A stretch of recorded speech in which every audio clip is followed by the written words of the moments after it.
and welcome to tonight's game between the Wilmington Hammerheads and the Charlotte Eagles here at Dixon Field, Queens University of Charlotte. I'm going to run through the starting lineups for you. First for Wilmington, in goal you got Roberts. Then his defense is Musa, Fairclaw, Davidson, and Campbell. In midfield, Miller, Perrott, Nicholson,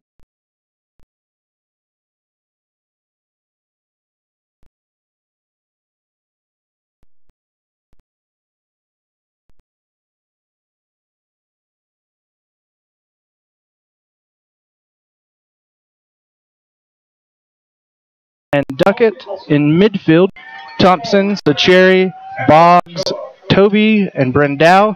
And the lone forward is Gentile. Eagles are coached by Mark Steffens. It should be an interesting game. Yeah, Eagles got the work cut out for them this evening, playing against the in-form Wilmington Hammerhead side, currently sitting fourth on the league table. Two points per game for them so far out of just 7 games, picking up 14 points. So in terms of a points per game rate, actually I believe second in the league behind only Orlando. So this is a group that's coming off of a 5-1 win at home against Pittsburgh. A lot of confidence. Eagles, on the other hand, coming off a Open Cup loss week up at Raleigh against the Railhawks. So two teams heading a little different directions, but Charlotte will definitely take some confidence out of having won the first match between these two early on in the season, 2-0 down in Wilmington. So see if they can play it with that level of form again and get back on track, pick up 3 points at home. And interesting to note for the Eagles tonight, have 3 of their stars on the bench: Jorge Herrera, Juan Guzman, and Drew Yates, taking a break after midweek games. It's a long season, and Coach Steffens coming off of a busy May with a West Coast road trip, couple of Open Cup games, difficult run in the schedule, playing down in Orlando, and some away games, deciding that these guys need a break. So Yates and Herrera, who've really spearheaded the attack, and Guzman, who's been a vital part of the midfield, going to get a break tonight. All 3 available, but we'll start on the bench. So Toby, Darren Toby gets some run in midfield. Keeper and Dow and wide in the midfield, number 19, and Zach Boggs at the other wide midfielder position. As we're underway now, Lyle Duckett moving forward, trying to find Boggs on the far side, unable to. It'll be interesting to see how this midfield meshes. Yeah, so it's really a 5-player midfield. Toby and Cherry will stay a little deeper. Thompson will play in front of them, with Boggs and Brendau playing wide, and Giuseppe Gentile will need to be able to hold up the ball and allow Thompson and Boggs and Brendau to come on and play with him. You have Ochoa trying to move it forward. The Hammerheads have 3 players on loan from Toronto as Ochoa moves into the box, takes a shot, but it is way, way wide. 2 of the 3 players are starting. Keeper Quillian Roberts and forward Manny Aparicio. And on the bench is forward Jordan Hamilton, someone that you're high on. I'm a big fan of Jordan Hamilton as an 18-year-old. He's got a lot of ability, a lot of potential. Wouldn't be surprised if we see him later on. As you can see, the physical play from Musa, but ultimately cleared out of danger. And a rocket from Wilmington goes out of bounds for the Eagles' throw-in. Eagles hoping to get off the schneid, to use a baseball term, having lost 4 straight games. Most recently losing out of the U.S. Open Cup up in Cary, North Carolina, to the Carolina Railhawks, 2-0.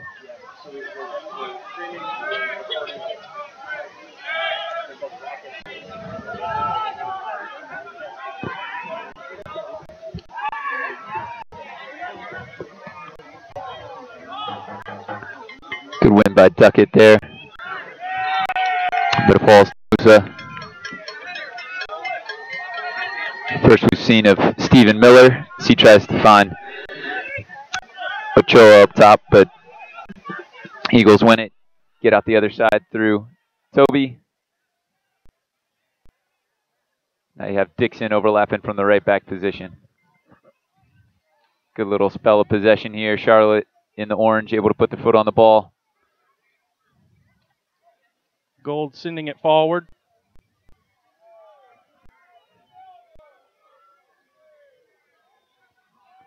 These two teams, while the faces change, this is a long-standing USL rivalry. These two teams, these two coaching staffs very familiar with each other. Coach Irving, Coach Steffens. A lot of respect, but not much love lost. Going to be a physical match, as you can already see. Dangerous area for a free kick.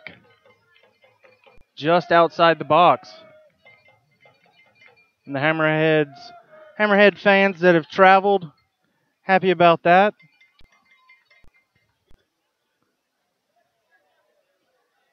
That was a good little shallow run by Aparicio that ended up winning him a foul off a Duckett in a dangerous spot.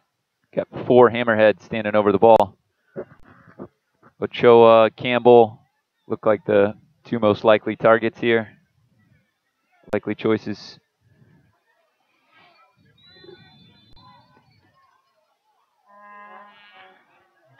And that was blocked by Gentile. It's a Cherry battling. And now Campbell. Eagles trying to clear it out. And Campbell again with a dangerous shot on goal. But saved by Brock Duckworth, who promptly sends it down looking for Boggs. Finds him. But Boggs unable to control it. Parrott now in the midfield. Trying to set something up. Goes Campbell, over the left back, had been over to take the free kick on the right side of the field and ended up on the stand on that side where he found the left-footed volley. Hit it well, just didn't get it up and over Duckworth. But goalkeeper and Boggs on the right page there to try and catch Wilmington overshifted without Campbell at the left back position. And just couldn't quite connect. Handball going to be called on Aparicio.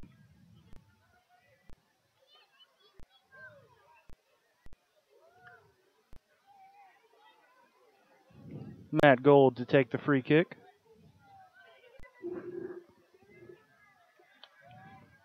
He's looking for a longer target, but nobody seemed interested for Charlotte. And now Ochoa on the counterattack. But Duckett gets back and finishes it off. And now Duckett.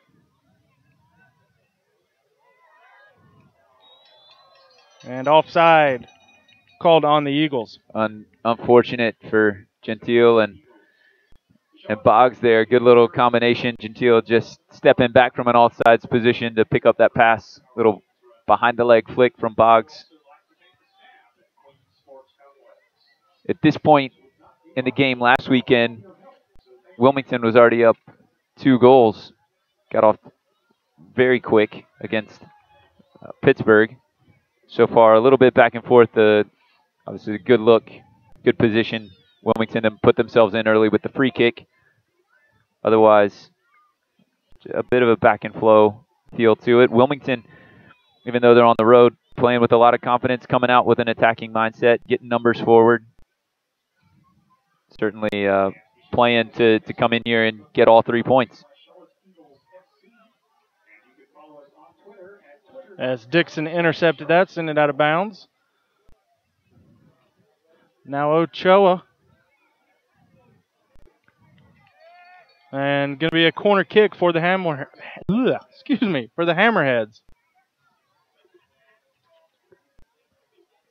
Don't forget scores, stats, news, and more. Everything you want to know from USL Pro. It's exclusively on USLProSoccer.com. Wilmington takes the corner kick. Good win by Duckett.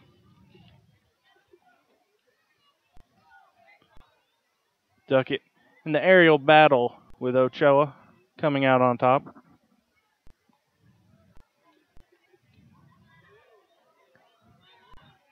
Long throw in into the box.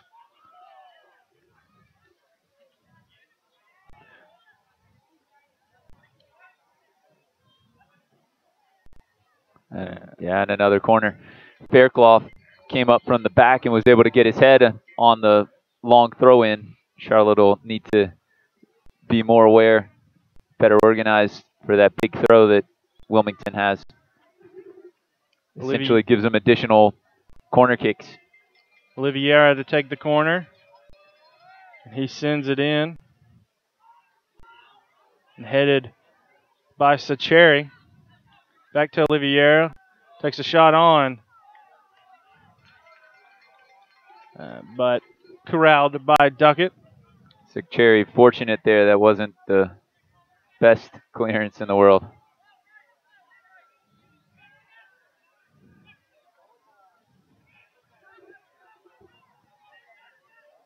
Now Ochoa. And went out of bounds off of Brendau for the Hammerheads throw in. Quickly taken by Musa.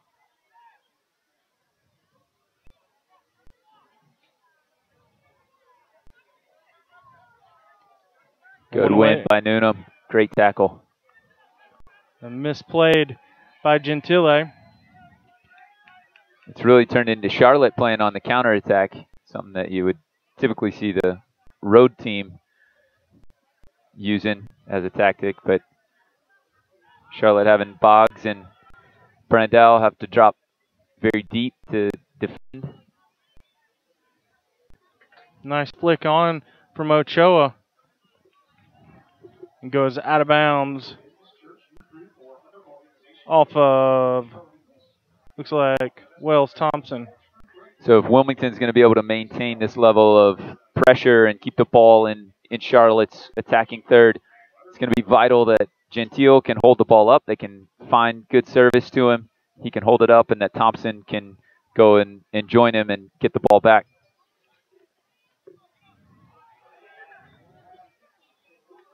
Wilmington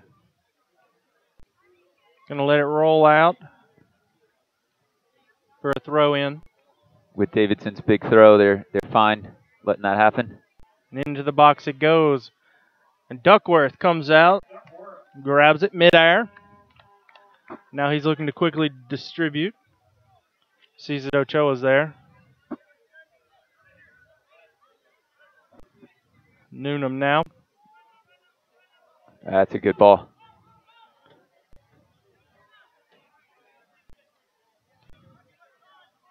And straight to Duckett. Over to Gold. Now Dixon.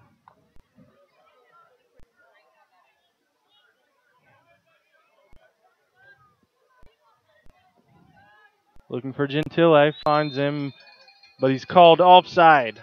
But that's space was there.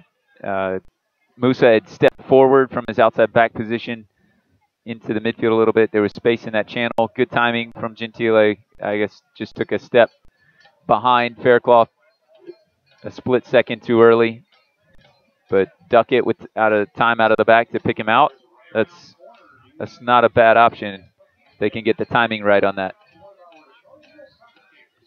Roberts takes the free kick quickly. Fred Sacheri on the ball. Now over to Noonan. And his kick goes out of bounds. Ochoa trying to win. Now Aparicio with great opportunity, and he slots it home past Duckworth. In the 12th minute, Wilmington Hammerheads get on the board. Great little 1-2 between Aparicio and Ochoa right at the top of the box. Textbook perfect finish. Beautiful finish. Slotted it right past Duckworth. Yep, good composure. Put it right under the hands of the goalkeeper. But that Aparicio plays the ball and runs through, and if with that speed of play, if a defender turns and watches the ball, the players behind him. Great touch, weight on the pass from Ochoa to not lead it in to where Duckworth would get to it first. Aparicio made the most of it. 1-0 Hammerheads. Toronto FC will be happy to see that. One of their loanees.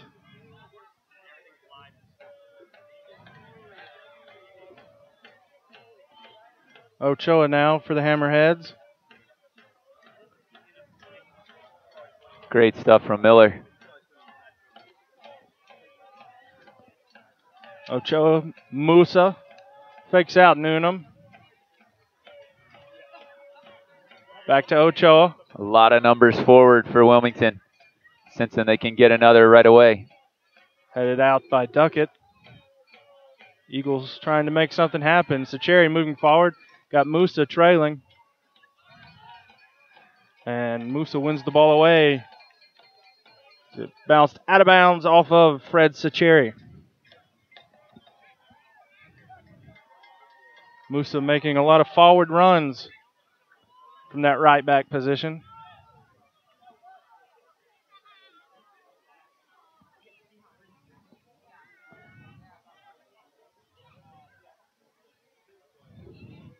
Gold now.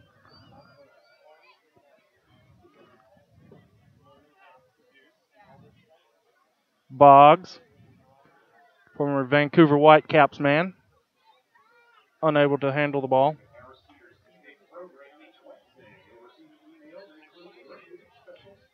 Charlotte really needs for Gentile and Thompson to get a hold of the ball and be able to keep it in the attacking half of the field. Get the Wilmington midfield to play a little bit of defense. Force them to start from deeper in the field.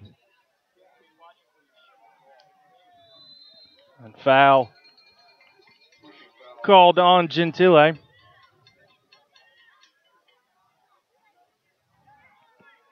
Unfortunate for Gentile, but I think if you're Coach Steffens, you can live with that kind of foul. Forward battling, scrapping, trying to keep possession of a ball, keep the play alive. Being aggressive. Not let it go off for a goal kick. Yeah, staying aggressive. And Roberts sends this boom ball into the midfield. Gold trying to find Thompson. And now Boggs on the ball for the Eagles. Sacheri quickly won away by Parrott.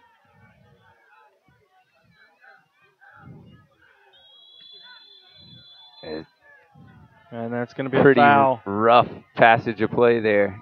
Some tough tackles flying in on both sides. The Wilmington bench was asking for one from Sacheri, and was it Parrott that got picked up there for coming in late on Thompson.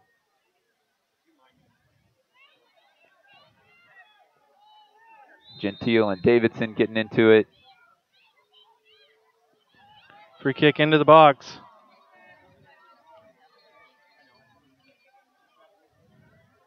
Good anticipation by Brandau, just couldn't quite maintain possession there.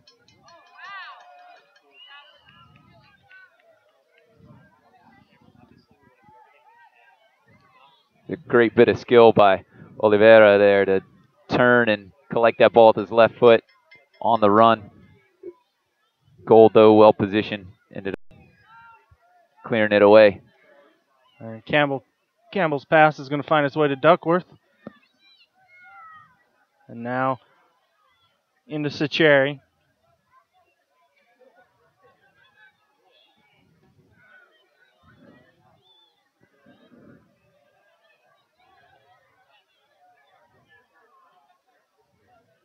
This Wilmington team's only lost once all season, and that was to the Eagles, who actually played in Wilmington coming off of a match against the Chicago Fire reserves. So pretty impressive result for Charlotte, especially watching here in person this Wilmington team that seems pretty complete. It's a talented, athletic, organized side that they've got here this year. Into Sacheri. Brandau. And one away now. Ochoa. And that good hold-up play, though, by Ochoa. Thompson over to Boggs for the Eagles. Boggs. It's ambitious. Trying to make something happen. Well done by Thompson, keeping it alive for... Into the box. Oh, could it have been? Wilmington calling for handball, but found its way to Quillian Roberts anyway.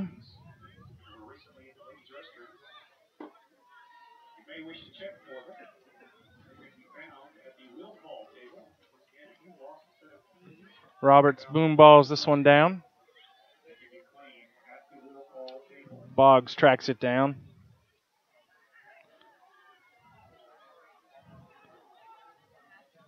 Battling with Oliveira. Out of bounds. Tough tackling going in on the far side. These two teams have a long history. Always a physical match. And with both teams playing with 3 central midfielders, there's 6 players right in the middle of the field. And when the ball's not on the wings or being played all the way up top, it gets real crowded. As the ball right in here, you see Thompson does well with 3 or 4 guys right around him. Thompson into the box. Tries to chip it in to Boggs. Eagles trying to appeal for a foul in the penalty box. Referee Jeremy Smith seeing none. Fairclough playing with the mask on his face to protect himself from, I don't know, broken nose or cheekbone. Was the one that went in with Gentile there in the box, and now having to check and make sure everything's still in one piece. Tough challenge there right in the middle of the goal. Noonan now into Toby. Better from the Eagles, opening things up. A little more space in the midfield. Boggs' pass didn't have enough oomph on it. Now Oliveira for the Hammerheads. Ochoa.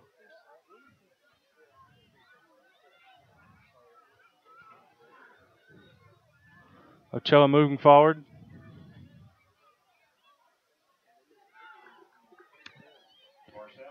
Good positioning by Noonan. Able to intercept that ball. Visit the USL Pro fan page on Facebook. That's facebook.com/USL Pro.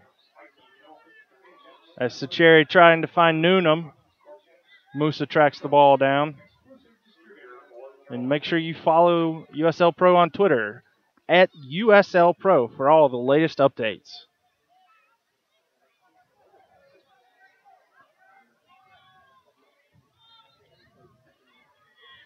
Over to Musa.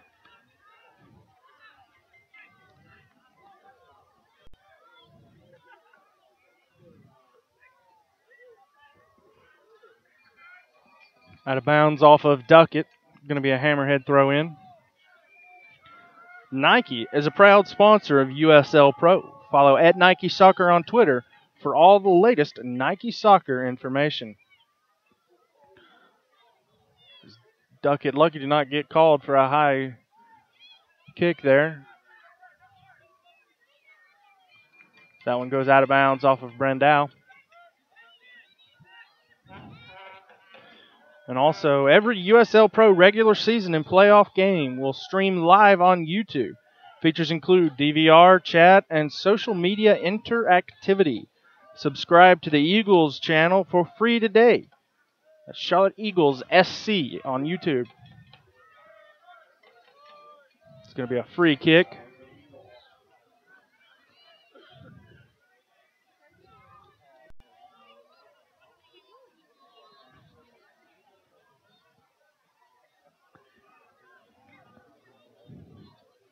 Nicholson mixing it up over on the far side.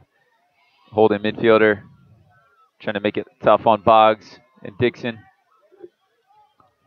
Charlotte, when they get the ball onto that far side of the field, can get Wilmington to overshift.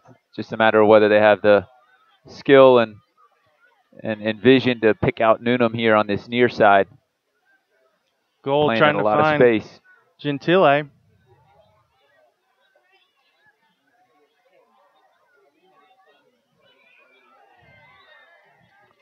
Foul called on Boggs. No shortage of physical play over there between Boggs and the Hammerheads.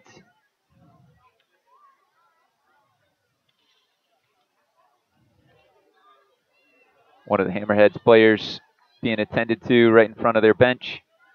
Quickly, looks like just fixing some tape on his socks. And we'll get right back to action. Davidson standing over the free kick.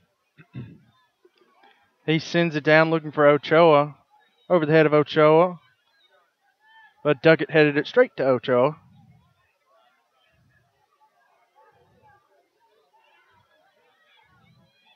And Toby clearing that one. And now Brandau tried to fake out Musa, but lost the ball instead. Guy Brandau. And back to Duckett. Eagles trying to make a lot of things happen from their back line. Thompson back to Duckett. Over to Noonan. Noonan was trying to cut it in to Brandau. But miscommunication. The ref allows play to go on. Oliveira went down fairly easily, but it seemed like there was contact from Noonan. And the foul happened right, or the lack of foul, happened right in front of the Wilmington fans. And the referee, he was close to the play, so he had a good look at it. Always nice when you have visiting fans in the number that Wilmington always travels with. Always nice. Richmond always brings a good bit, but mostly it's Wilmington and Charleston that bring a lot of fans up here to Dixon Field. Part of the Southern Derby, those three teams. This will be the last year that the Eagles will be competing in the Southern Derby, as they'll be moving down to PDL. They've won it the last 2 years. Linesman, assistant referee giving a flag for something, but referee Jeremy Smith allowing play to continue on through a throw in with Noonan. So we're a little over halfway through the first half here. Wilmington came out strong, pressed the Eagles, a few corners, long throw-ins. Turned it into a goal with a nice Aparicio and Ochoa give and go combination at the top of the box. Aparicio, composed, clinical finish. And that's the difference in the match right now. Charlotte, since then, has done a little better, but still hasn't been able to find Gentile or Thompson in good positions at the top of the final third of Wilmington. As here's a possibility for a counterattack through Noonan, the left back breaking forward. Over to Wells Thompson. And Thompson takes a shot. And it goes wide right. Good opportunity there. But Thompson. Gentile a little frustrated. He's basically playing 1 against 2. Trying to battle up top against Faircloth and Davidson. Got his work cut out for him. He's going to have to be patient. Keep making some dynamic runs, shallow runs across those two, and see if he can sneak free. Because the Eagles have really had to break on the counterattack. Haven't created much through build-up play. But if Gentile will stay active, I feel like there might be something for him when the Eagles find a counterattack. Now they find Wells Thompson. And out of bounds off of Oliveira. Noonan quickly takes it.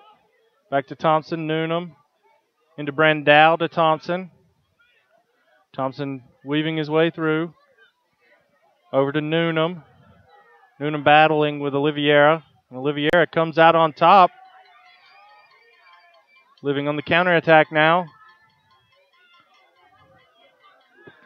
Not sure where he was trying to go with that. Yeah, I wanted a back heel, I think, to pair it, but that was a little more complicated than it needed to be.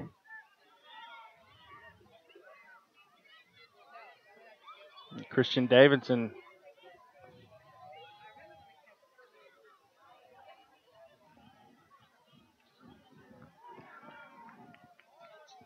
Dixon asking for a goal kick, but a corner kick given. As Miller gets down the left flank and earns Wilmington its third corner of the match.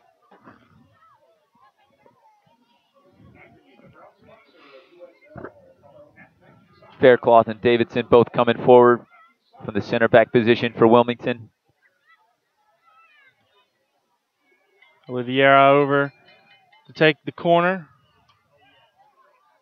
Short corner. Campbell into the box. That was off Eagles defender Matt Gold, nearly sneaking by. Off the side netting. Yeah, off of Duckworth scrambling back. Ball goes just wide.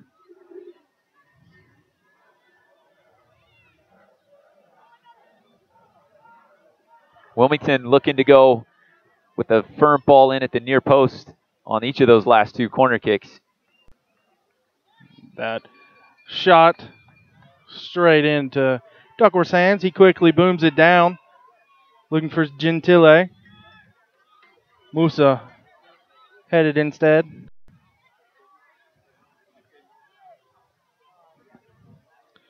And Ochoa manages to keep it in play. Finds its way to Oliveira, but won away by Dixon. I think Dixon might have been fortunate to not have been called for a handball there. Barrett and Oliveira both asking for it.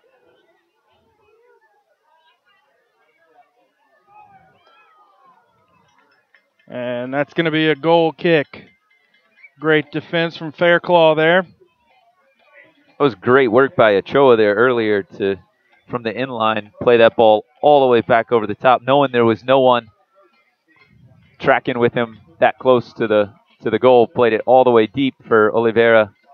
Tried to flick it over Dixon. Charlotte, though, nearly creating something dangerous with the counterattack. I feel like that's their most likely way to get in. Put something on Roberts here in the first half. As we look at 15 minutes to go. Looking for Oliveira. Gold battling with him. Into the box. Miller. And it ricochets off, and that's going to be a goal for the Hammerheads. Looks like it might have ricocheted off of Duckett. It was right off of Duckett. Duckworth going to where the ball was initially played. Nobody happy about that on the Eagles side. Nothing Duckworth could do. Went one way for the shot, and it ricocheted off, and he's not Superman.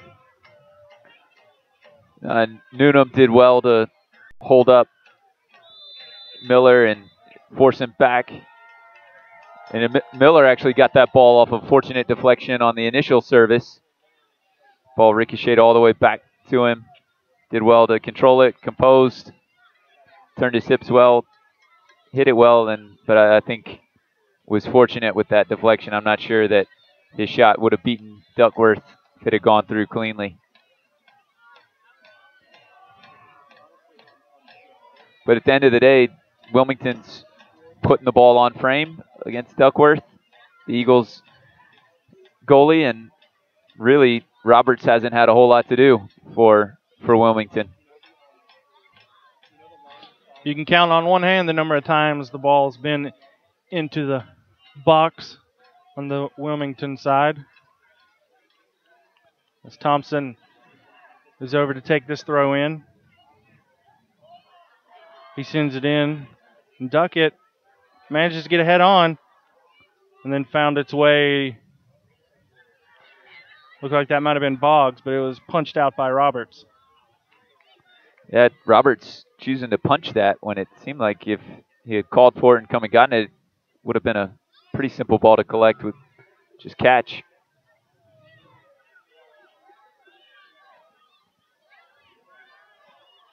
Brandau to Toby. Thompson. No. Guy Brandau again. And back to Gold.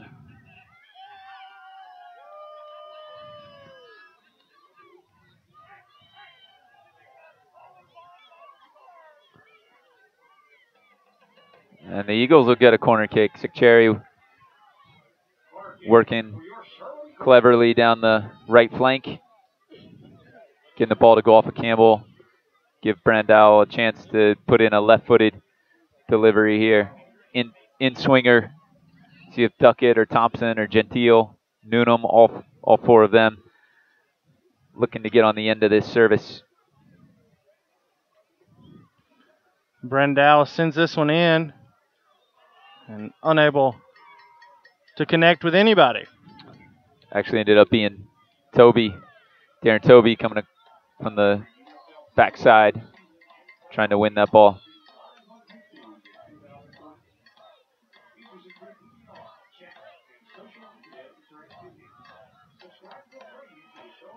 As we said at the opening, a couple of Charlotte's, maybe Charlotte's two best attacking options on the bench right now, available to Coach Steffens, and you wonder with a 2-goal deficit if he doesn't go to them sooner rather than later, that being Herrera and Yates.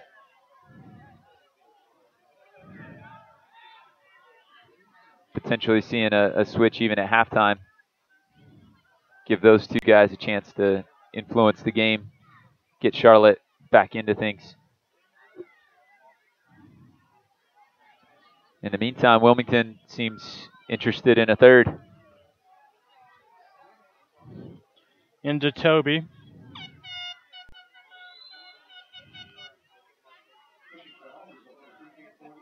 And pushing foul. Going to be a free kick for the Eagles. But Dixon is down. Momentarily, he's back up.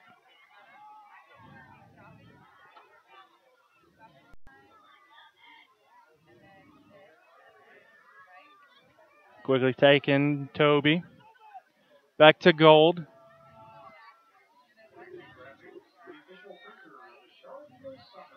And Duckett sends this one forward looking for Gentile. And finds him in the box.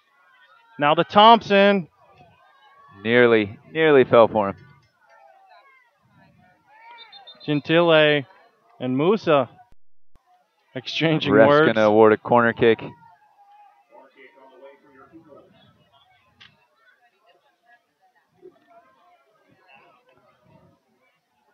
And this time, it's going to be Wells Thompson over to take the corner.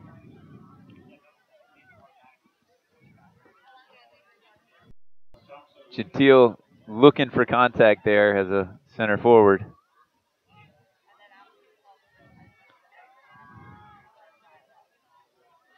Duckett flicks this one into the box. Misplayed by Roberts, but Gentile unable to do anything.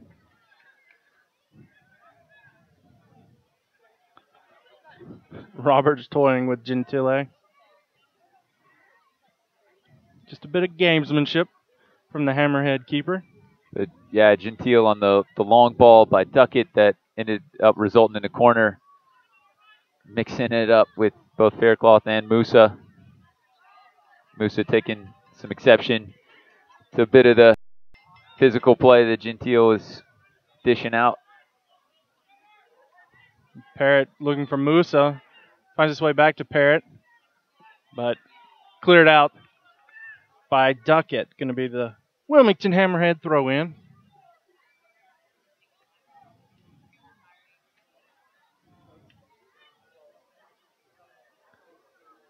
It's always interesting to see how the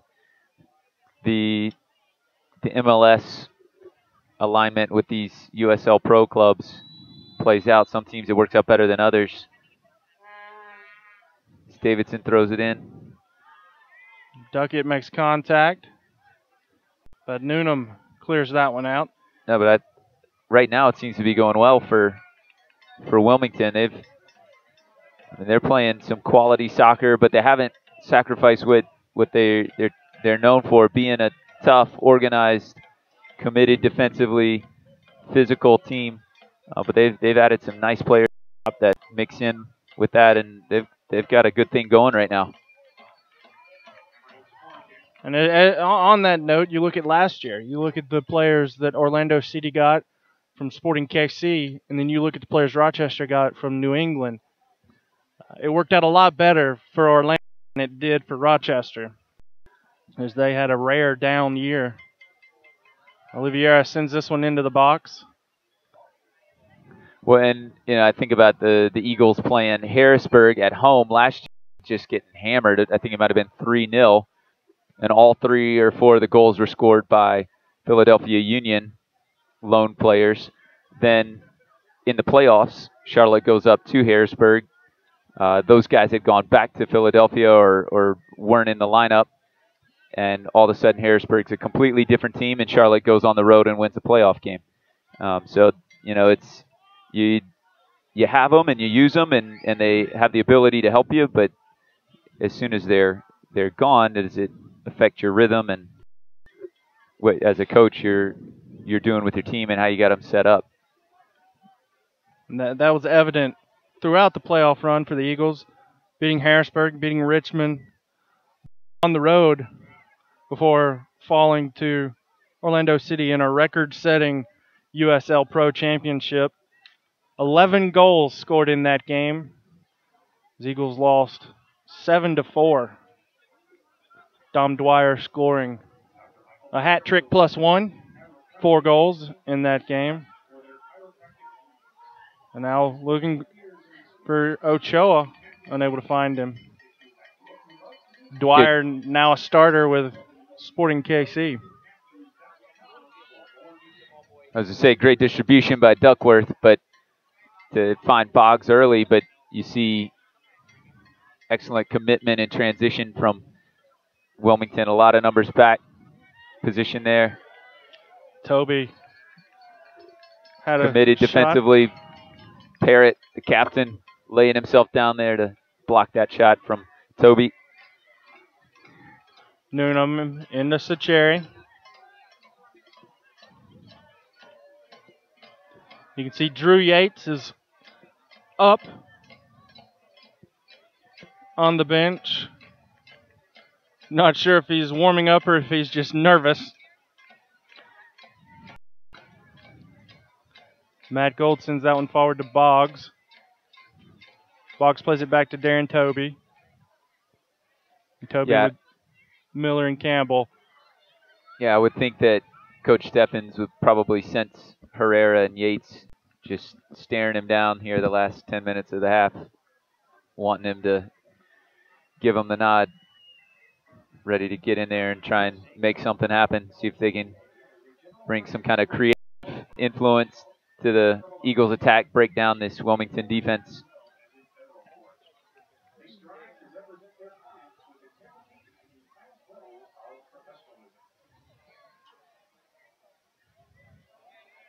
Under 4 minutes to go here in normal time in the first half. Wouldn't think there'd be a lot of stoppage time, the 2 goals, but no injuries, no cards. Out of bounds. Hammerhead throw in. Right over the North Sand Media sign.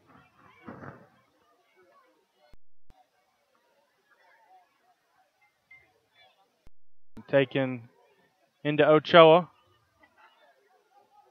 One away by Sacheri. Good ball from Sikcherry, releasing Boggs. But Christian Davidson defended well, and now it's going to be a throw-in for the Hammerheads.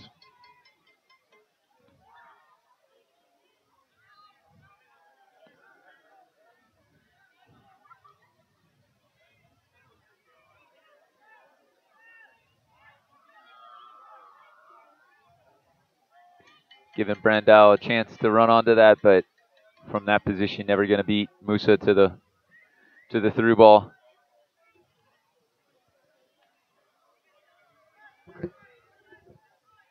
Really have to say that Davidson and Faircloth at the center back position have done a great job for Wilmington. Gentile has struggled to find possession of the ball. Anything that he's gotten has been off of long balls from Duckett or Gold, or even punts from Duckworth. Really struggling to find his feet through the flow of play. That one goes in, trying to find Toby. And Toby got an elbow from in the back from Musa.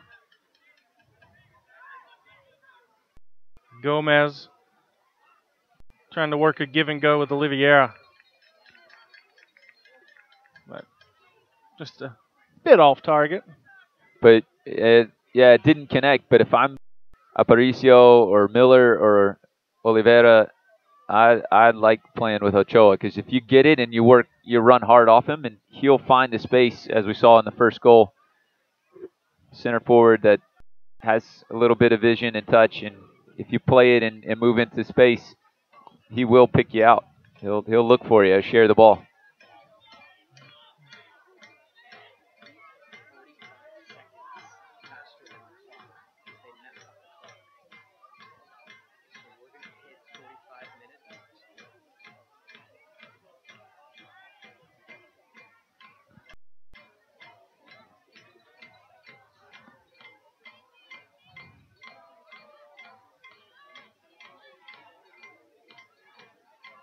And just a small technical announcement. Our clock on the broadcast is 45 seconds ahead of the game clock here. They had some issues with the clock early on. So we'll...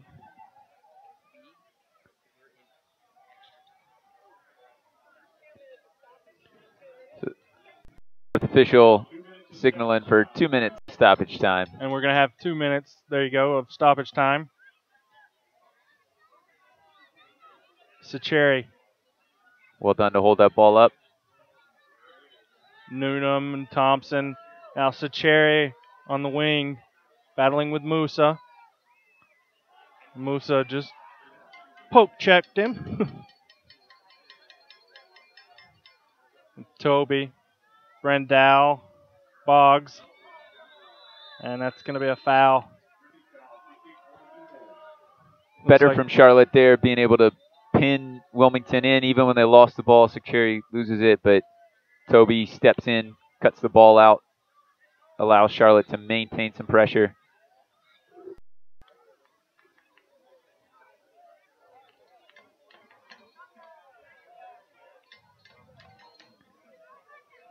Thompson standing over this from at least 30, pushing 35 yards. But he appears as if he wants to give it a go.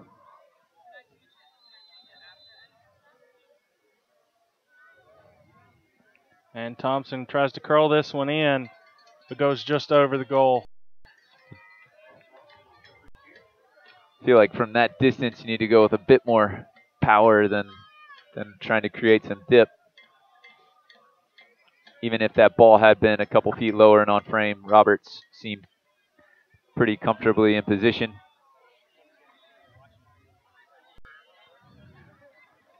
And Roberts sends this boom ball into the midfield, and that's going to be the half. The Wilmington Hammerheads, 2 goals in the first half. Disheartening for the Eagles at home. Got to expect Coach Steffens to have a couple substitutions at halftime. Yeah, I think when you have Yates and Herrera available, you'd probably looking to get them in sooner rather than later. Get one, see if you can make something happen early in the second half, and get yourself back into the game as it goes along. Well, we're going to take a quick 15-minute break for half, and we'll be back for the second half. Don't go anywhere.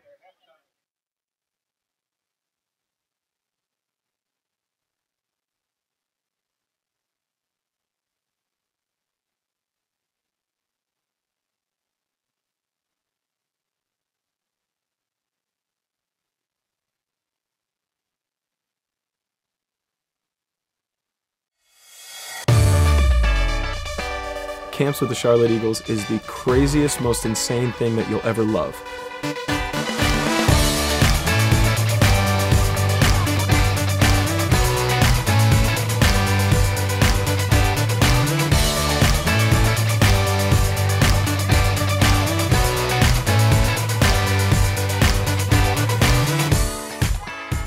We teach them skills of the day. We work on passing, shooting. We try to have as professional of teaching as we can. We have fun days like Wacky Wednesday and Jersey Thursday. We have contests every morning and prizes, and we just have a blast.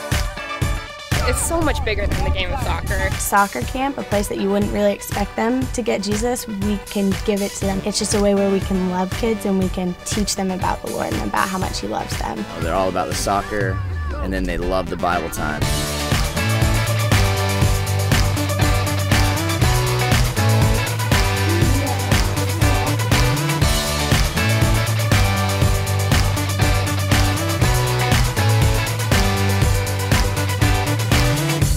The Elite Camp, we basically try and take our normal camps but step it up a notch. So Elite Camp, we try to pick up the quality, choose more challenging drills, and really try and push the kids athletically to see if they can improve and learn something new. All girls camp is really fun. Guys aren't allowed. If any guys come close to the fence, they start screaming, no boys allowed. I've never seen more kids that have been more encouraging. Running up, telling each other, good job, giving high fives, it's really been a cool thing.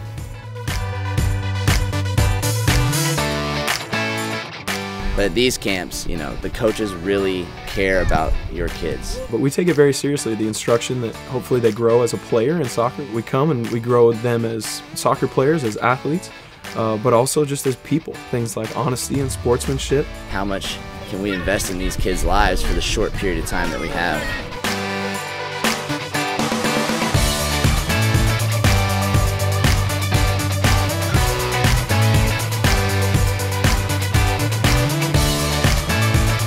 There's tons of kids, tons of energy, and God works miracles through that week.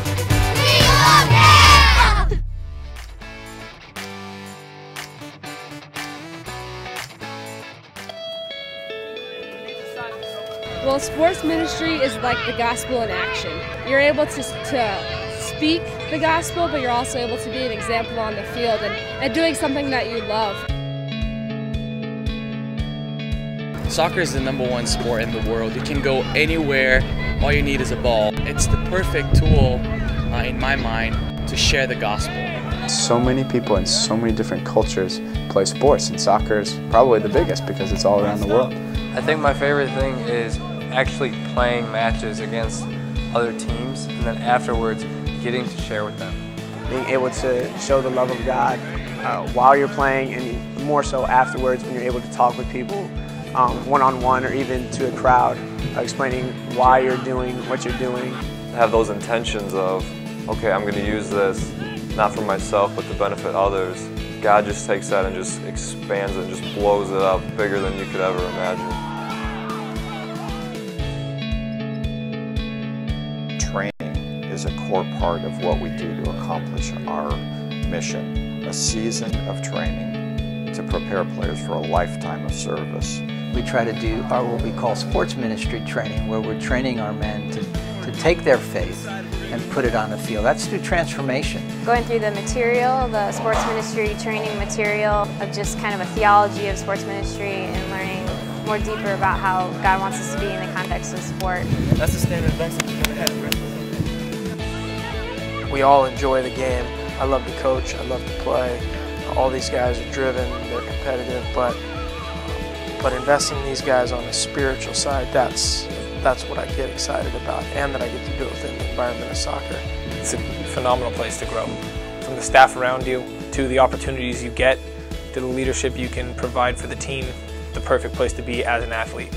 I love being a part of, I guess, just a Christian organization that is so fired up about God and using soccer as their ministry. There are a lot of guys that are really serious about growing spiritually, and I've been mentored by several so far already. I was challenged to not only improve myself on the field, I was able to grow in certain things off of the field as well. I don't think I'd be the person I am today without the organization altogether. Being at camp with kids, I felt more alive than I've ever felt. As we try to teach kids how to play soccer, to get better, we also share Christ with them, which is our main purpose here. This camp of 200 is being led by two of our student leaders, and they're doing an excellent job giving them a practical experience in leadership. Over in Japan, we do clinics for kids as well as playing different university teams. And even though there's a language barrier, playing soccer always helps break it down. And I mean, especially when we go to Brazil, it's Portuguese as the language and then soccer. And immediately the kids just respond to us because we play soccer, we invest in their lives, and now they're open to hear about the gospel. You go across the country and you pick up a ball, and within 10 minutes you have 50 to 100 kids surrounding you. And so just knowing that it can easily build relationships. And how one sport, how one soccer ball and a smile can unite two teams who can't even communicate because we don't even understand each other. It's hard to describe, and being a part of it has been such a blessing. I was really feeling that we were supposed to live alongside people, to move into neighborhoods, to move into cities that need Christ's light, and just let Christ's Spirit flow through us there. Sports ministry, being a sports minister, brought us into the neighborhood. We were using soccer to build relationships with the kids through soccer practice and playing soccer out on the field. My heart is to see this whole community transformed by God's love. And so it started with us rolling out a soccer ball 2 years ago and bringing a couple snacks. And so we'd play soccer for an hour, hour and a half. We are to have deep relationships with the families here and serve in whatever place that you can. They're equipped to go take what they've learned and duplicate it, replicate it in another culture, back at their college team, wherever they go to coach. But we hope that by the time they spent the summer with us, they're empowered to go out and change the world and make life changes. And so we just want to be intentional through a motivating platform that draws youth. It's a magnet to youth, to provide that platform to be able to share that message of hope with the youth of the world.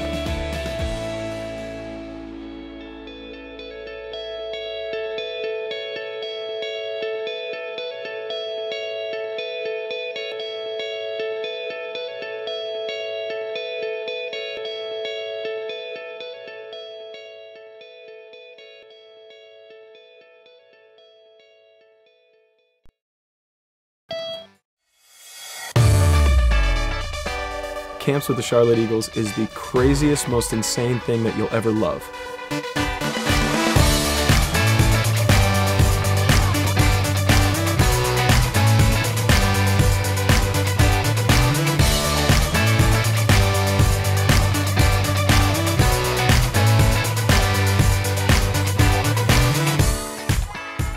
We teach them skills of the day. We work on passing, shooting. We try to have as professional of teaching as we can. We have fun days like Wacky Wednesday and Jersey Thursday.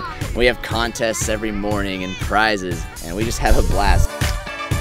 It's so much bigger than the game of soccer. Soccer camp, a place that you wouldn't really expect them to get Jesus, we can give it to them. It's just a way where we can love kids and we can teach them about the Lord and about how much He loves them. They're all about the soccer, and then they love the Bible time.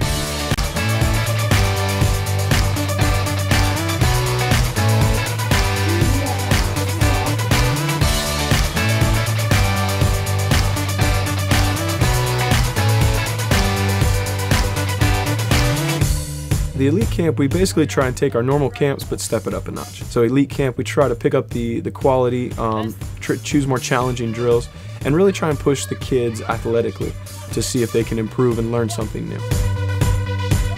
All girls camp is really fun. Guys aren't allowed. If any guys come close to the fence, they start screaming, "No boys allowed." I've never seen more kids that have been more encouraging. Running up, telling each other good job, giving high fives, it's really been a cool thing.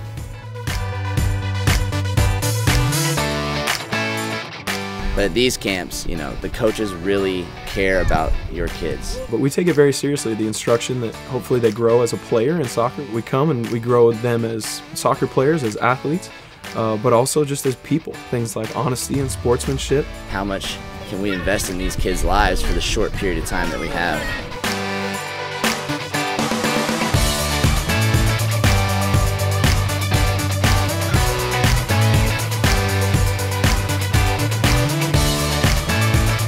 There's tons of kids, tons of energy, and God works miracles through that week.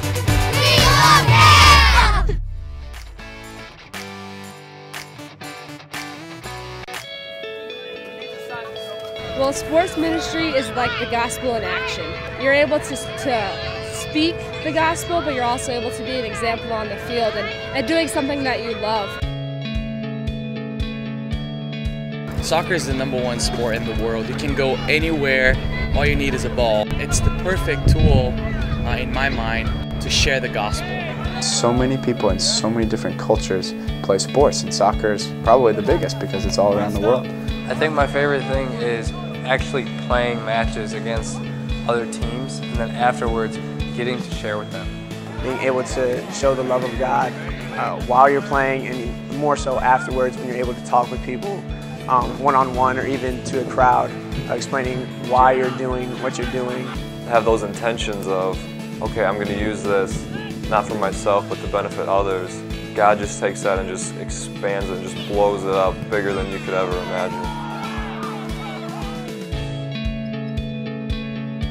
Training is a core part of what we do to accomplish our mission, a season of training to prepare players for a lifetime of service. We try to do what we call sports ministry training, where we're training our men to take their faith and put it on the field. That's through transformation. Going through the material, the sports ministry training material, of just kind of a theology of sports ministry and learning more deeper about how God wants us to be in the context of sport. That's the standard of excellence we're going to have. We all enjoy the game. I love to coach, I love to play. All these guys are driven, they're competitive, but investing in these guys on the spiritual side, that's what I get excited about, and that I get to do it within the environment of soccer. It's a phenomenal place to grow. From the staff around you, to the opportunities you get, to the leadership you can provide for the team, the perfect place to be as an athlete. I love being a part of, I guess, just a Christian organization that is so fired up about God and using soccer as their ministry. There are a lot of guys that are really serious about growing spiritually, and I've been mentored by several so far already. I was challenged to not only improve myself on the field, I was able to grow in certain things off of the field as well. I don't think I'd be the person I am today without the organization altogether. Being at camp with kids, I felt more alive than I've ever felt. As we try to teach kids how to play soccer, to get better, we also share Christ with them, which is our main purpose here. This camp of 200 is being led by two of our student leaders, and they're doing an excellent job giving them a practical experience in leadership. Over in Japan, we do clinics for kids as well as playing different university teams. And even though there's a language barrier, playing soccer always helps break it down. And I mean, especially when we go to Brazil, it's Portuguese as the language and then soccer. And immediately the kids just respond to us because we play soccer, we invest in their lives, and now they're open to hear about the gospel. You go across the country and you pick up a ball, and within 10 minutes you have 50 to 100 kids surrounding you, and so just knowing that it can easily build relationships. And how one sport, how one soccer ball and a smile can unite two teams who can't even communicate because we don't even understand each other. It's hard to describe, and being a part of it has been such a blessing. I was really feeling that we were supposed to live alongside people, to move into neighborhoods, to move into cities that need Christ's light, and just let Christ's Spirit flow through us there. Sports ministry, being a sports minister, brought us into the neighborhood. We were using soccer to build relationships with the kids through soccer practice and playing soccer out on the field.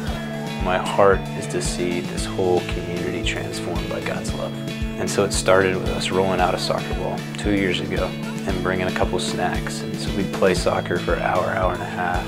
We are to have deep relationships with the families here and serve in whatever place that you can. They're equipped to go take what they've learned and duplicate it, replicate it in another culture, back at their college team, wherever they go to coach. But we hope that by the time they spent the summer with us, they're empowered to go out and change the world and make life changes. And so we just want to be intentional through a motivating platform that draws youth. It's a magnet to youth, to provide that platform to be able to share that message of hope with the youth of the world.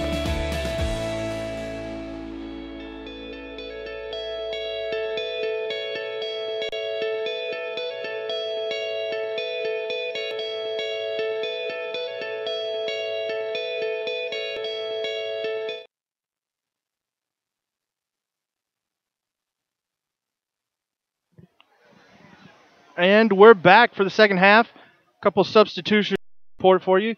As we suspected, Yates, Herrera, and Guzman are in the game. Going out are Toby Brendel and Sacheri. So Eagles bringing in their attack-minded, experienced players. Gave them the first half off. Yeah, so you've got Guzman who will play that holding midfielder, sort of flip the triangle that they had in the midfield there from the first half. So it'll be Yates and Thompson more than likely playing in front of Guzman. And then you've got Herrera coming in playing wide left, kind of a straight up swap for Brandau.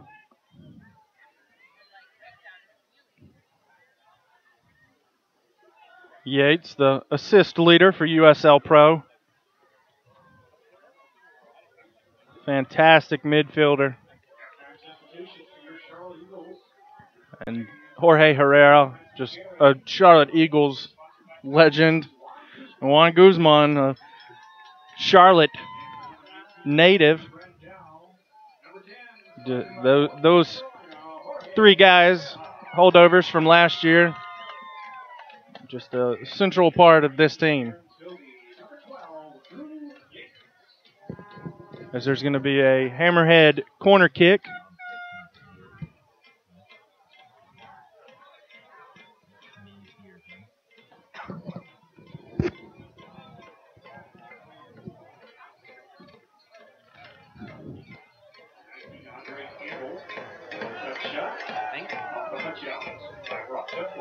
And Duckworth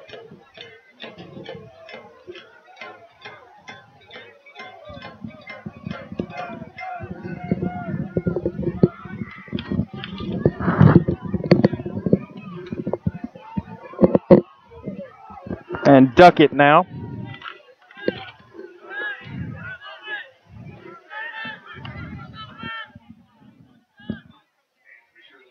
Campbell. Ochoa. Aparicio with room in the middle. Parrott. One away. Now Dixon. Back to Gold. Aparicio got free there in a pretty good spot in the middle of the field and decided to play a ball back against the grain, cut it back where Gold was waiting on it. Seemed like if he had kept going to his right, there was some space. Yates getting into a good spot. It's really the first time I can remember that a ball's gone into Gentile that he's been able to receive. That wasn't just a big ball hit over the top, but something played intentionally into him, and we've had midfielders close enough, like Yates and Thompson there running off him. Gentile with a good little layoff. Yates just a step off sides, but better there getting players higher up the field into attacking positions off of Gentile. As Robert sends this one in. Herrera loses it away. Went out of bounds. Referee says off of a Hammerhead. So Eagles throw in. Now ball finds its way to Brock Duckworth. And he booms this one into the midfield. Thompson, now Yates. Yates takes a tumble after a collision with Andre Campbell. Campbell down, writhing in pain.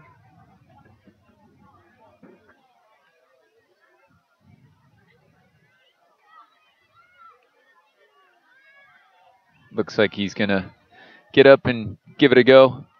Good sportsmanship there from Jorge Herrera to help him up. Guzman to take the free kick. Duckett going forward. And now Guzman, Duckett. And going to be a throw in for the Hammerheads. Well, if you're Duckett and it comes off you, at least it stays on that side of the corner flag and results in a throw in and not a goal kick.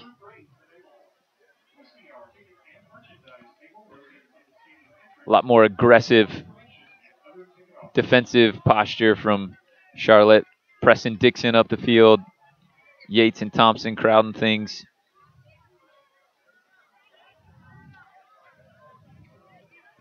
Matt Gold stepping in front to win that ball.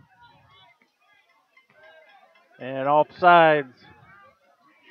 Nope, free kick, excuse me. Yeah, I think they called Gentile for getting to the back of Davidson there as he went up for the head ball. We talked about Gentile foul. He had a foul called on him early in the match that as a coach, you don't mind battling for a ball. That one there, I think you would be a little frustrated with. Needlessly, he wasn't in position, just kind of rode underneath Davidson. Now Yates to Thompson. Over to Herrera. Herrera moving forward. He's got some backup now over to Newnham. Newnham back into Herrera. But there's going to be a foul called and a card issued to Gentile. There's a foul away from the ball. And they're having to separate some of the players. Wells Thompson not happy about something somebody said. Neither is Quillian Roberts for Wilmington. Ochoa still having words with the referee. I think I would assume Ochoa's saying he felt like something happened that might deserve a red card. It was away Gentile, from the ball. yeah. Gentile and Parrott were trailing the play, and as Herrera and Newnham tried to advance down the left side, Parrott went down where you're going to see the free kick taken here outside the Hammerhead penalty box. As he and Gentile were working their way back in to where the service might come. Robert sends this one in. Duckett and Ochoa battling. Ochoa coming out on top as Olivier's on the ball for Wilmington into the box. Now Ochoa. Now over to Musa. And his cross is sky high over the goal. Goal kick quickly set up and quickly taken by Duckworth, and he sends it. That's a really good ball. Over to Herrera, and he sends it in looking for Thompson, but just a little bit too much on that. Words exchanged between Roberts and Thompson, smiling. Just having a little fun while they're playing the great sport of soccer. As Roberts booms this one down. Now Boggs sending it forward, looking for Gentile. And out of bounds for the Eagle throw-in off of Davidson. Good move from Davidson there. Give his teammates time to get back, set up the defense. Gentile throws this one in, looking for Duckett. Headed out. And now Dixon, Guzman. Duckett feeds it through to Dixon, and he tries to cross it in, and Gentile shot just too high. Great run of play there from the Eagles. And going to have a substitution for Charlotte. Giuseppe Gentile is going to come off.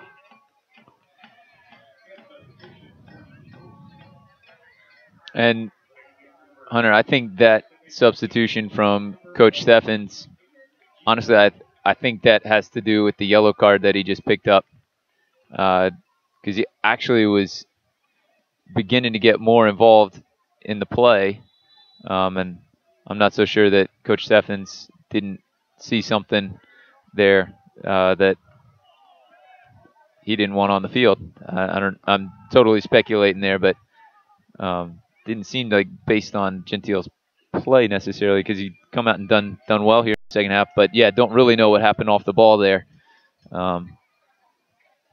And Coach Steffens, yeah, he's not going to allow for that if he thinks Gentile might have done something. Yeah, David Gino's the player that came on for him. And now Wells Thompson on the ball, moving forward, trying to feed it through to Boggs, but well defended by Campbell. Maybe a little bit narrow there from Charlotte. All of the forward runners being a little tight, allowing Wilmington to make it difficult to find a gap. Ooh, collision there between Fairclough and Thompson. Feet met on the ball at the same time.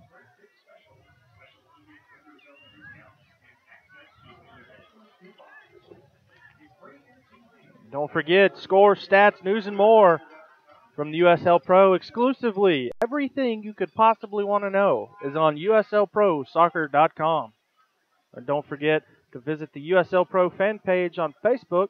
That's Facebook.com/USL Pro.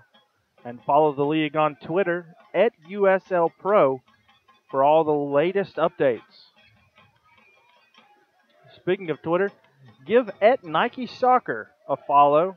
Nike's a proud sponsor of USL Pro, and you can get all the latest Nike Soccer information from at Nike Soccer on Twitter.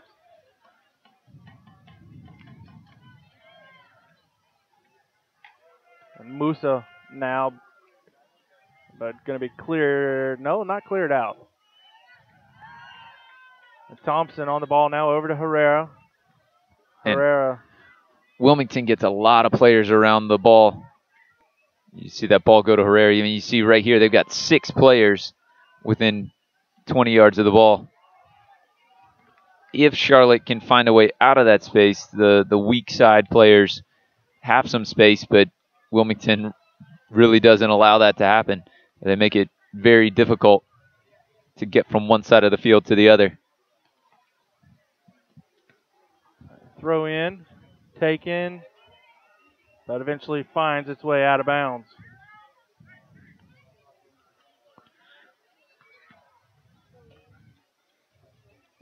Yeah, Nicholson and Parrott do a great job in the midfield. In transition, reading where the play is going to go, where the ball is going to be outletted, and getting into that space, not letting Yates and Guzman work off of the forwards. Now Aparicio. A foul going to be called on Aparicio.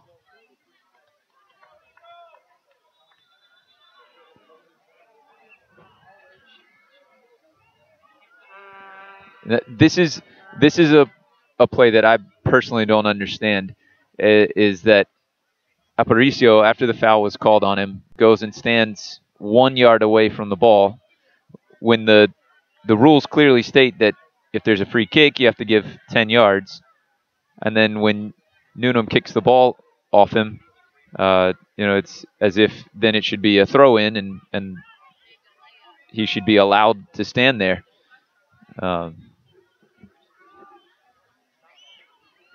Referee just said redo as they now feed this one into Miller, but cut off by Dixon. Yeah, that was one of the very rare instances that a ref actually,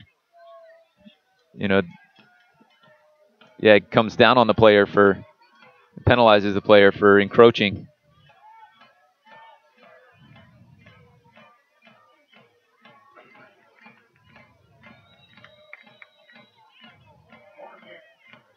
He's going to give a free kick. Free kick to Charlotte. A fair call called for a handball, as that was Thompson that was able to get in behind. And again, Faircloth now the one standing nice and tight to the field, to the ball. Herrera standing over the ball, takes the free kick, curls it in. Beautiful free kick right off of Brandau. Thompson. Great delivery by Herrera on that free kick. Thompson nearly getting on the end of it. Now Yates curls it in. Thompson started to, but realized he wouldn't have a play on it. All the way back to gold. Yeah, game changing here a little bit as Thompson's pushed further forward, playing basically as a second striker with Gino. Yates getting further forward out of the midfield. And some of it changing because Wilmington has a 2-goal lead in the second half on the road. They're going to be conservative. They're going to absorb a little more pressure. They're not going to be in a hurry to get forward and overcommit themselves and leave space where Charlotte could find an easier chance. They're going to make it as difficult as possible. But you see Thompson playing alongside Gino. Boggs and Herrera have been able to get further forward than we saw the midfielders in the first half.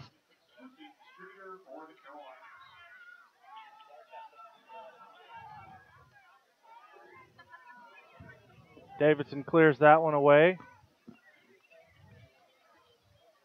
Finds Gomez. A ricochet off of him for the Eagles throw in. But while Charlotte is attacking with a few more numbers, getting a second forward in there, getting the outside midfielders higher, they're also attacking against more numbers. So maybe a little bit better rhythm, a little more rhythm will allow Newnham and Dixon to get forward from the outside back position. As Thompson is battling.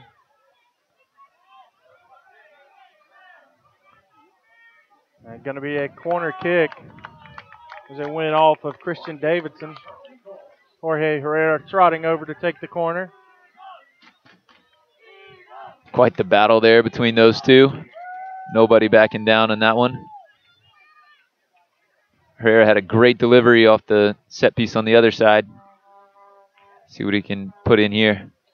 He steps up and takes it. A great opportunity, but Newnham unable to connect with the ball. Wide open in the middle of the box. Yeah, not sure if they ran some kind of play to free up Newnham or if his defender just lost him or somehow came unmarked. But yeah, like you said, inside the 6-yard box and completely free. Ball just a bit high for him. Roberts booms this one into the midfield. Cut off by Guzman. There we go. Now you get the outside backs into play. Now Dixon moving forward, feeding it in, trying to connect with Yates. And going to be a goal kick. As it was defended well there by Campbell, shielding it.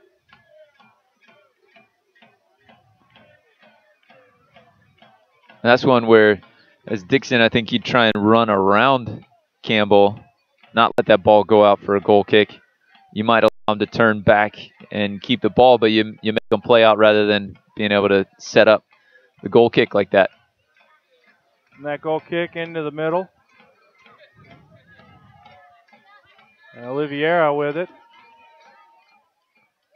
Oliveira moving forward into the box. Dangerous from Noonan there. Now Ochoa. Duckett. That was Duckett, I believe, off the line. Duckett. Great defending there from Duckett. And Campbell in. Duckett winning the aerial battle, but over to Ochoa into Aparicio. And his shot goes wide. A little bit frantic defending there from the Eagles.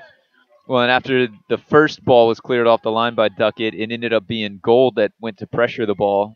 Found themselves 35 yards out from goal, and at that point, Duckett's the only center back. A good choice by Wilmington to just go ahead and put it back in the middle, where it was only Duckett there to defend it.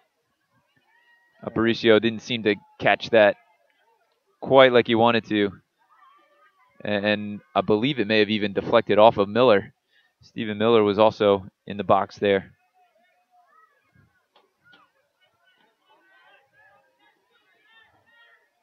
Gino playing good defense there, but eventually lost away. Now Ochoa for the Hammerheads. Over to Musa.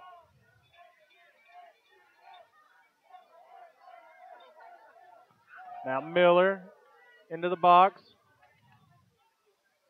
And that's going to be a goal kick. Out of bounds. Goal kick for the Eagles. Quickly taken by Duckworth. Herrera. Duckworth and Herrera have a great connection. We saw Herrera score a goal off of a Duckworth punt in an Open Cup game earlier this month. Now Yates tracking that ball down. I still say that Duckworth should have gotten an assist from that. They didn't give it to him because Duckworth, I talked to him at the women's game. He said that apparently one of the defenders. Ooh. Oh, wow. Ben Noonan from distance. Great shot there. But one of the defenders got solid contact on the ball, so that eliminated the assist for Duckworth. As Robert sends this one in. It still was a great ball that he played over the top, and he looks for Herrera as soon as he collects it. See if he can create a counterattack. Ochoa now.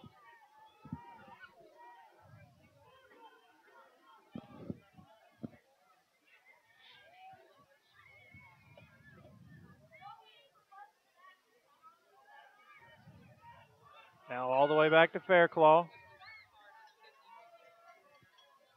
Forward looking for Ochoa. But into the box and corralled by Duckworth.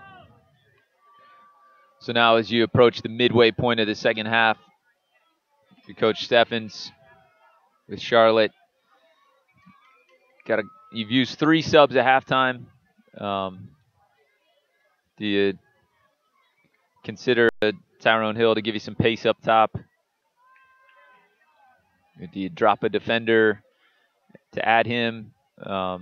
Or do you believe that the pressure you're creating could get you 2 goals in the last 20, 25 minutes?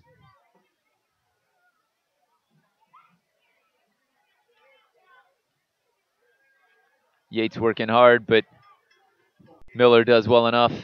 Win a goal kick off him.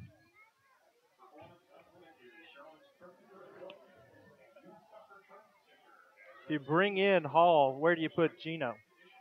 Well, maybe you play Gino and Hall together as 2 forwards.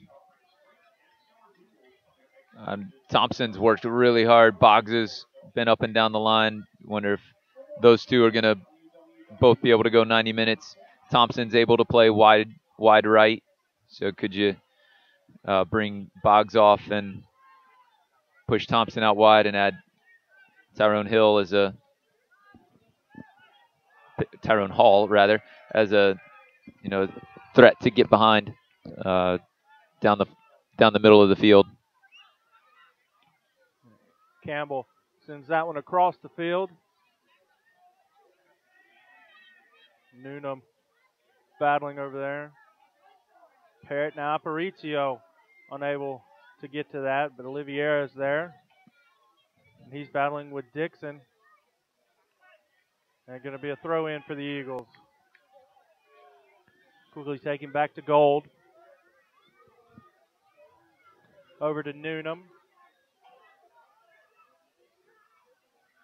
Newnham was trying to connect with Thompson. But now across the field to Oliveira for the Hammerheads. Kind of a ugly bit of play there between the two teams. Unable to connect. A little better from Charlotte now. Yates moving forward. And he's just taken down from behind, but quickly taken to Gino. Gino tries to chip in a shot, but easily handled by Roberts. Yeah, that back line of Wilmington plus Nicholson in front of them. You know, they're content to have shots taken from that kind of range. Just not allow the runners to get free for Gino to find getting into the box. Now over to Dixon, try to start things on the right side. Goes into Guzman. A through pass into Gino. He's into the box, and he tries to chip it in. And the entire crowd calling for a handball, but referee not calling it.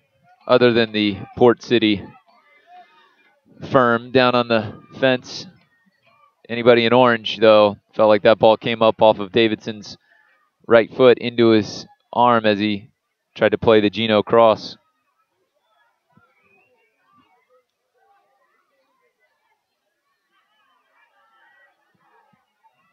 And Duckett is cut off by Campbell.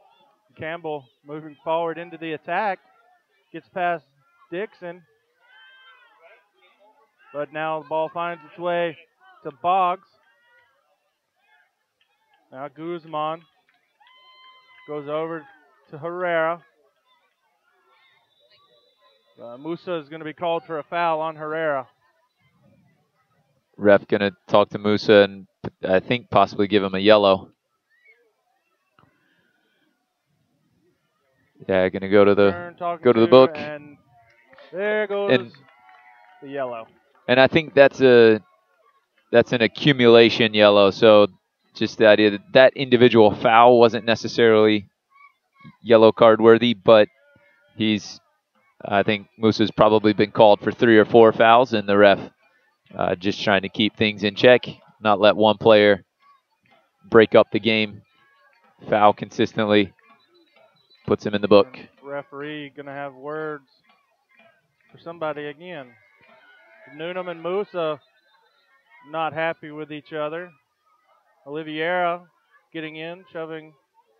They are not happy. The Hammerheads are not happy with Ben Newnham. You've got Andre Campbell trying to play peacekeeper with Newnham. And the referee just seems to be standing and watching it all happen. Andre Campbell saying, hey man, don't take out my teammates. Referee apparently feels that things are okay. Ochoa and Newnham don't really think they're okay, but looks like we're going to get back to the action.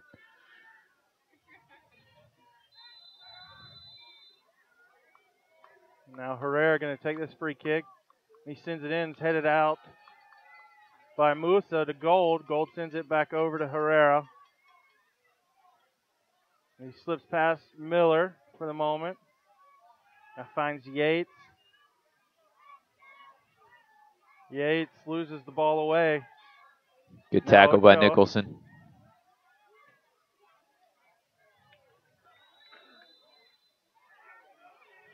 And looks like Ochoa is going to get a card for a foul on Dixon.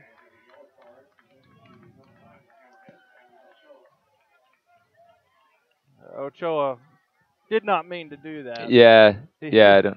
You could tell from his reaction. Immediately apologized.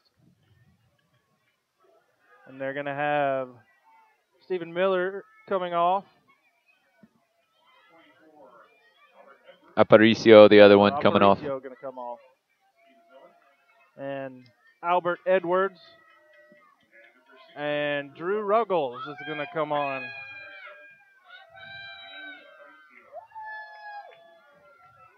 And Drew Ruggles, personal fan club in attendance.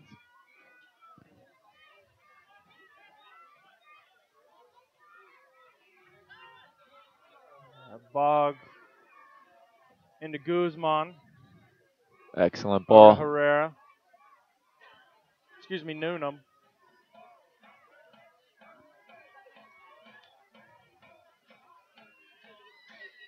Well done by Herrera. Guzman goes across the field to Dixon.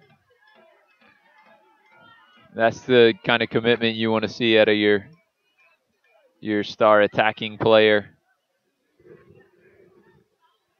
Fighting for that ball, making a slide tackle on the sideline to keep the play alive.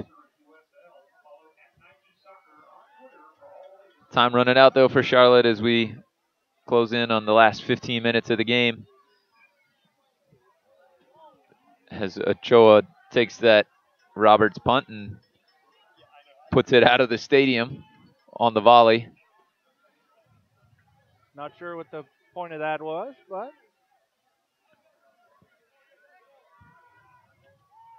I'm trying to get the ball forward. Fairclough played. And now Fairclough clears it out of bounds. Ricocheted off of Drew Yates.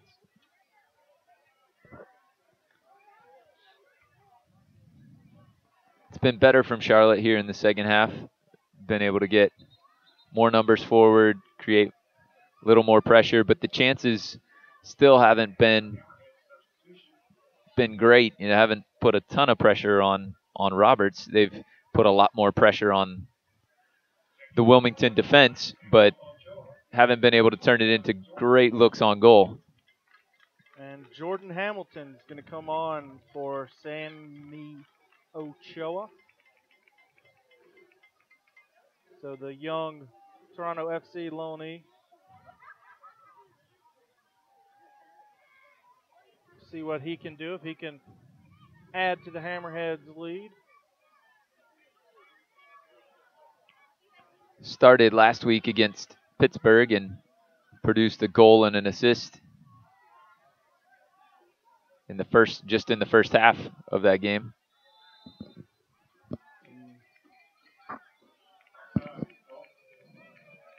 Looks like they were going to rule Gino offside there.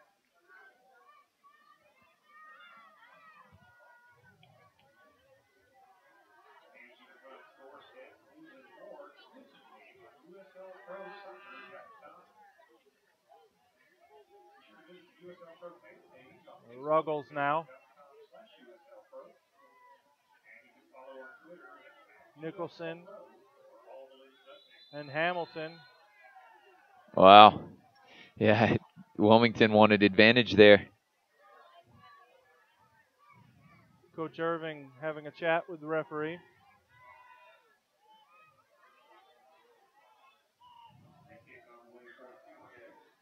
They were in behind on the line. Ref going to bring it back for a free kick. Ruggles to take the free kick. He takes it, sends it into the box. Headed out by Duckett, but headed back in. And Hamilton with the ball at his feet. Straight into the arms of Brock Duckworth.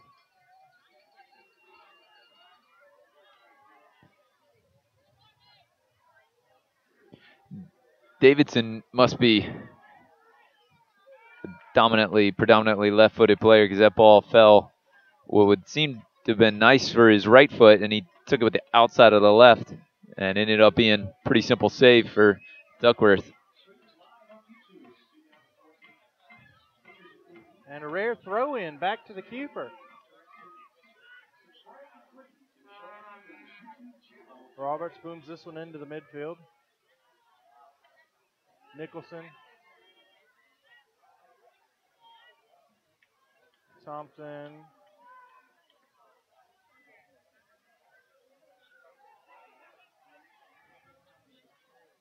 Well, fancy footwork there. Yeah, good little bit of skill from outside back Noonan.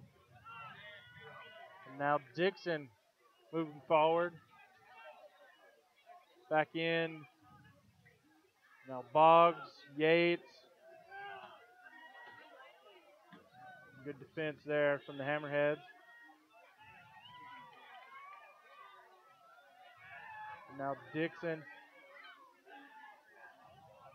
So many numbers in the box. Get the ball out there in a wide position, but if you got pressure on the ball and a free defender ready to cut out the cross.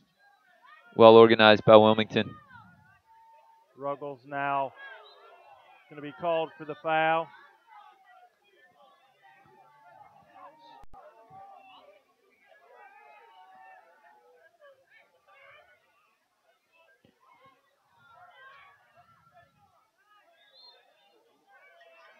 And foul going to be called on, looks like Guzman.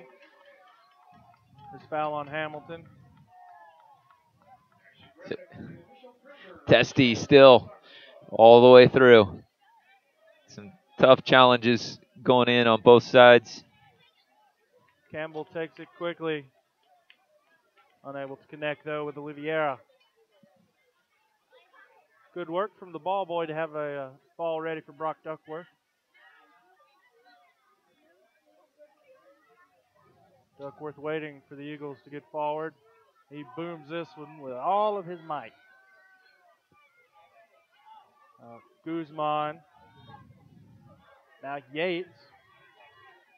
Over to Herrera on the wing. Herrera back to Guzman.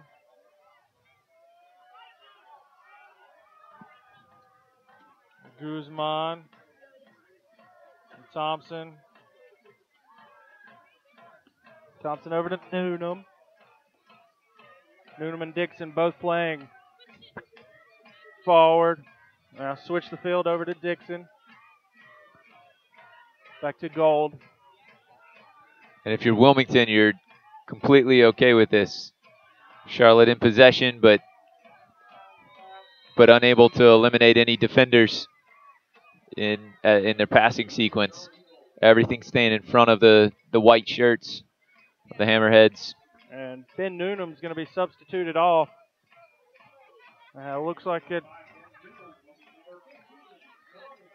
And it's going to be a defender for defender substitution.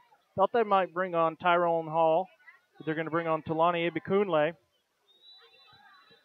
So it looks like they're going to stay 4 in the back, at least for now.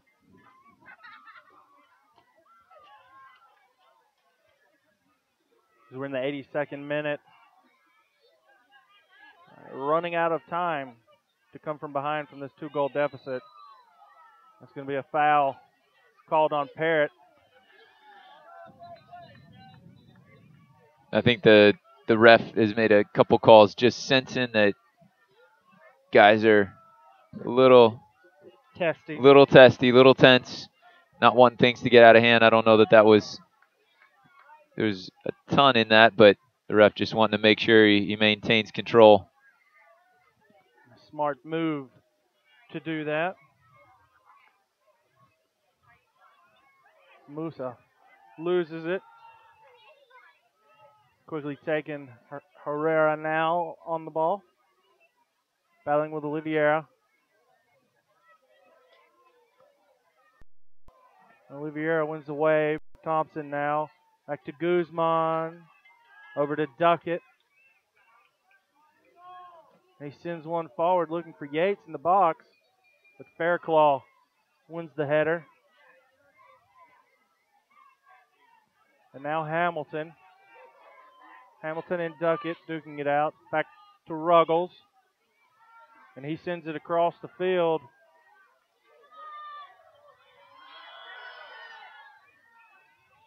Dangerous bit of play there. That was Albert Edwards in the box with a chance to make something happen. Now Yates over to Boggs. Boggs tries to curl one into somebody. That's a great spot to put the ball behind the back line, curling away from the keeper. Gino and Thompson both on the far post. If one of them would have worked hard to get to the near post, stagger those runs, could have had a great look at goal. Boggs with an excellent delivery.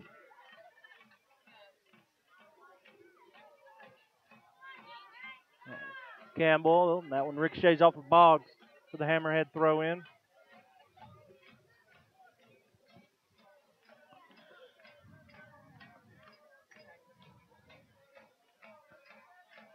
It'll be Campbell on the throw. Goes all the way into Hamilton.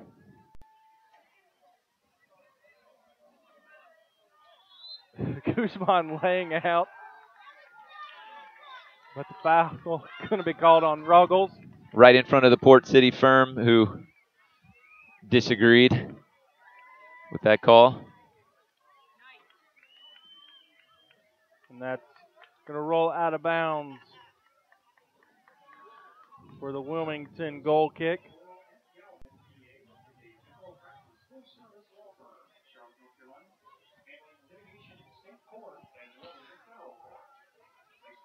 I think you'll see here the last 5 minutes or so, Herrera staying higher or even coming inside underneath of Thompson at the center forward and letting Ibakunle really work the left sideline. Try and press forward from that outside back position. What that's going to do though is space out the back line, give Duckett and Gold more ground to cover.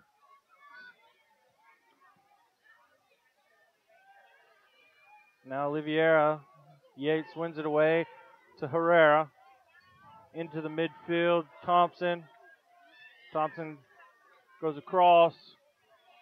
And great work from Boggs to get back and keep that one in bounds. And Dixon does a 360. And Thompson now. One away. Barrett On a Nicholson. foul. Right in the middle of it again. They've been mixing it up all night. And Herrera take the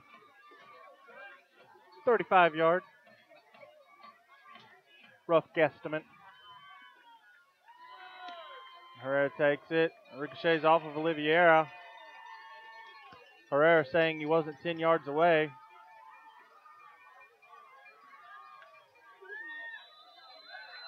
And a foul away from the play is going to be called on Ruggles. There's Quickly taken. been a good bit of that this evening.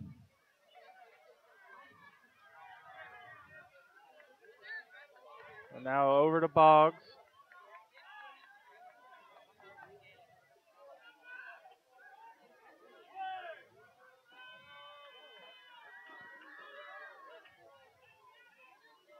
That one skied and headed out by Parrott. But to Guzman, well defended from Campbell there. He gets turned around though, loses it to Dixon. And it's going to be out of bounds. Campbell fired up. And Having words with the linesman. no shortage of emotion and intensity from the Hammerhead side this evening. Absolutely not. Every player fully committed, flying into every tackle. Herrera going to take this one. He curls it in. Dixon was there. Excuse me, Talani. Yeah, Talani. Ibakunle and Looks like they collided. yeah, he and Edwards, both of them immediately going down. Both trainers. Immediately Roberts, the Hammerhead keeper and referee. That's Jeremy Smith. Immediately called for the trainers. bumping heads like that is no joke. No, they'll take that seriously. Both of these guys, recent additions to the game, coming on as second half substitutes. Everybody's okay. Looks like they're both going to be able to continue on, but based on the rules, though, if the trainers come on, you have to go off. Yep. Until the ref allows you back in. Now the question will be, was on the restart, it's going to be a Charlotte throw, or is the ref going to give it drop ball?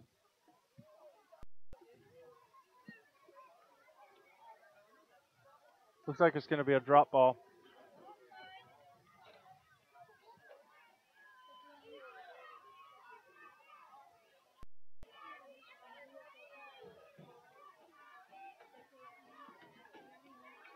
Still trying to figure out where it should be taken, and should Wilmington knock it back to Charlotte? Should Charlotte give it to Wilmington? Is it just a live ball? Trying to make sure both the injured players do, in fact, leave the field, go back to midfield to be waved on. Wilmington's going to play it long, give the ball back to Duckworth. Bakunle and Edwards both waved back on. So both teams at 11. 11 aside here for the final 30 seconds of regulation plus stoppage. And now Herrera on the ball for the Eagles. Bakunle in on the action over there. And Duckett trying to get that into the midfield for defender Matt Gold. He sends it forward for Bakunle.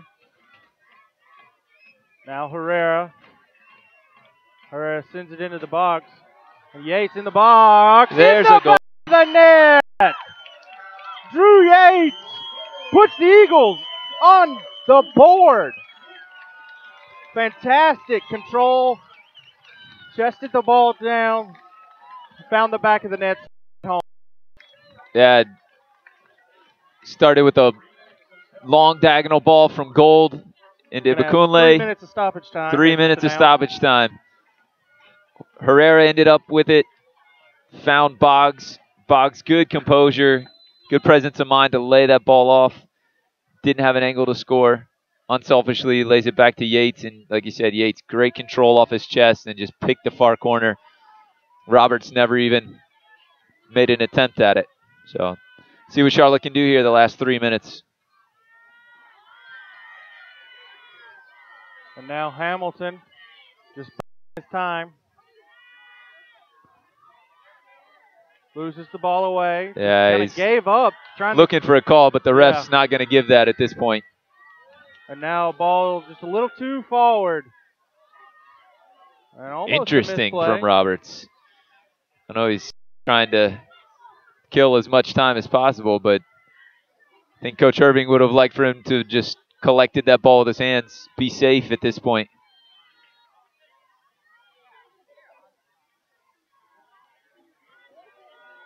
Stuck it over to Bakunle. Bakunle. Good run from Gino. Gino turning. Trying to keep it in bounds.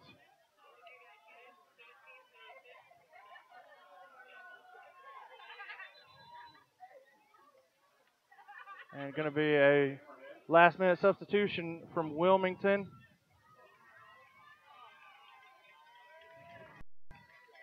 Oliveira is going to come off.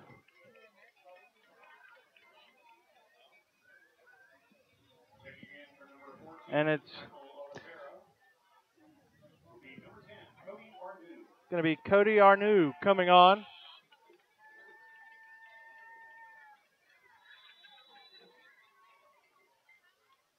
A free kick. Throw in. Taken quickly.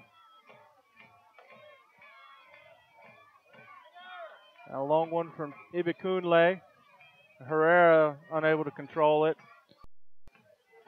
Duckett doesn't win. Going to be a free kick for the Eagles. We're winding down, trying to take it quickly. Duckworth going to get all the way up in the box. Coming all the way forward from goalkeeper. Wonder how long it's Gold been. floating the ball in. And that's going to be the end of the game. Eagles unable to mount the full comeback. They managed to get one, get on the board, but unable to come back and get the draw as we end 2-1 here in Charlotte. Next Eagles home game will be next Saturday as they June 7th, 7 o'clock here at Dixon Field at Queens University of Charlotte as they host the OKC Energy. Thank you. OKC Energy. I drew a momentary blank. Head coach for them is former Sporting KC keeper Jimmy Nielsen. So Very it'll be cool. interesting to see him. But that'll do it for us here in Charlotte. Enjoy the rest of your night.